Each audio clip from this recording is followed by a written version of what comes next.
ও কি দুলা গাছ গাছ আমরা যাইতেছি সুবল সিং লিখে দেখছো নি যে দুলা গাছ যে দুলা হইতো বিশ্ব উঠতেছে।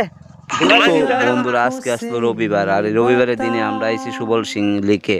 আর লিখে আয়া দেখি এত প্রচুর বাইক আর প্রচুর লোক আর দুলাবালি খাইয়া কিন্তু আমরা ঢুকলাম যে সুবল সিং লিখের সামনে। এখন আমরা এন্ট্রি নেমু গাছ। এখন আমরা আছি সুবল সিং। যে রৌদ্র যে দুলা যে গরম পাপা রে পাপা। তো বন্ধুরা অন্য দিনের মতো আজকে আমরা সানডে তাই বসছি সুবল সিং লিখে। আর লিখে দেখো প্রচুর লোক হয়েছে আজকে যেহেতু সানডে। আর এখানে এন্ট্রি ফিস কত জানো নেই, 20 টাকা করে। তো আমরা 5টা টিকিট তুলে নিলাম 20 টাকা করে, 25 টাকা। আর এমনি আমরা ঢুকিয়া গেলাম গা ভিতরে। এখন আমরা রাজত্ব, কারণ আমরা 20 টাকা করে ঢুকিয়া গেছি গা। ওখানে আমরা আমাদের তা করুম উড়েলাম ফাইলাম এখানে। তো গাইজ সব বন্ধু বান্ধব গান গাইতে ঢুকলাম। ঢুকিয়ে একটা ফাইল এলাম টঙ্গর। প্রথম টঙ্গরের আদেশ গৌতম তারা সবাইকে ঢুকিয়ে গেছে ফটো তুল। তারপরে ফটো তুললাম। টঙ্গরের ভিউটা এত সুন্দর কয়ে লাভ নাই। আর গৌতম কইতেছে এটি কিয়ের ঘর আমি কই সনের ঘর সন চিনুস না, আমি চিনতাম না গেলে আমি কি অতই শুধু। যাই হোক আরেকটা টঙ্গর দেখলাম গিয়ে না এরপর দেখো রাজেশ কর্মকার এই যে একটা ফটো তুলে লাইছে। আর অনেকটাই মিস করছে আজকে আমরা লোক ফার্স্ট টাইম কিন্তু আইছে, অনেকটি জায়গাতে মিস করছে। যাই হোক তোমরা আয়ো এখানে এনজয় করো সুবল সিং লিখে। আর আমিও আমার ব্যাকগ্রাউন্ডে ফটোটা নিলাম, কারণ কেউ তো নেয় না। আমি কমু আয়ো। আর এখানে একটু ভয় লাগে, কারণ এর নামটা একটা সার মারা গেছে, তার লাগে একটু ভয় লাগে।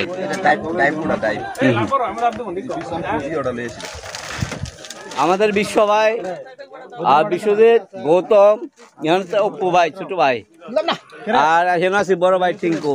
দেখছো সবাই মিলে এনজয় করতেছে এখানে।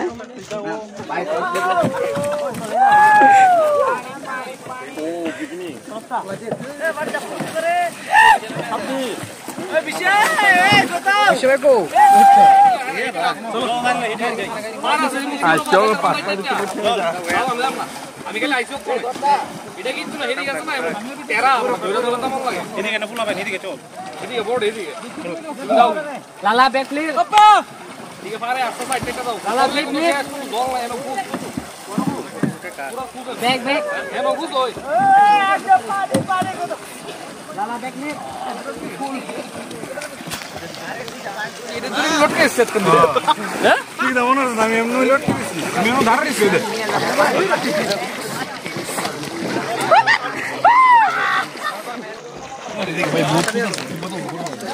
দুইটা বাল দুইটা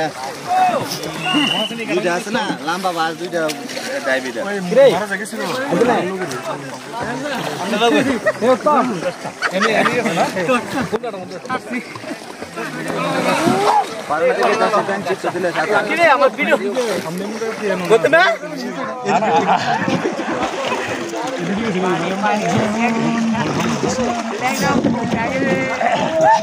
তো বন্ধুরা সুবল সিং লিকের থেকে উঠতে গেলাম গা আবু খাইয়া। কিন্তু আমার দুঃখের কপাল হয়েছে, আমার গড়িটা আছে না একদম বাদ করে দিয়েছে। আমি গড়িটা যেন মানা হতে আমি দেখছিই না, শার্ট প্যান্ট খুললা কিন্তু নামছি ঠিক আছে, কিন্তু গড়িটা খুলতে মন নাই, গড়িটা দেখছিও না। আর জলের সময় নামছে এই সময় সাঁতার কাটতে গিয়ে দিই হাত বাড়ি আর জলটা খুবই বাড়ি গাছ। আর তোমরা এখানে একটা আমি পিক দেবো, যে একটা পিক তুলছি এটা আমার ব্যাকগ্রাউন্ডে জানি কি আমার দুইটা আট ফাহাটা আর ভাঙ্গিয়া উঠছে। তো এটা আমার কাছে একটু ভয় লাগতেছে, ভূতের মতো লাগতেছে। তোমরা একটু দেখতেছেন, দেখলে কমেন্ট করে জানাইছেন এটা কিতা। আর ভিডিওটা আশা করি সবটা দেখবার তোমরা। এবার এজামার থেকে কত কিলোমিটার 5-7 কিলোমিটার হইব, বেশি। তো তোমরা আয়ো সুবল সিং লিখে ঘুরে যাও। আর সাবধান, যারা সাঁতার না পারো একদম জলে নামবা না, আর যারা পারো অবশ্যই নামবা, তারপরে সেফটি গুলিয়া নামবা, বুঝছো। জলে কিন্তু অনেক বাড়ি লাগছে আমার কাছে। তো তোমরাও এনজয় করো সুবল সিং। বন্ধুরা আমরা সুবল সিং থেকে আসে না এনজয় করে এখন বাজ্য মুগা ওই ধর একটা আইছে হইতে জানি অনবল সাম করব এটা। আরে অপু আছে এনে বিশ্বাস আছে। তো আজকে মতো ব্লগটা হিনয়ান করি ইয়ানো আছে আবার ওই যে কর্মকার ভাই কি সাল করাটা করছে জানো নি তোমরা। তো আজকে মতো ভিডিও হিনয়ান করি, বাই বাই টাটা।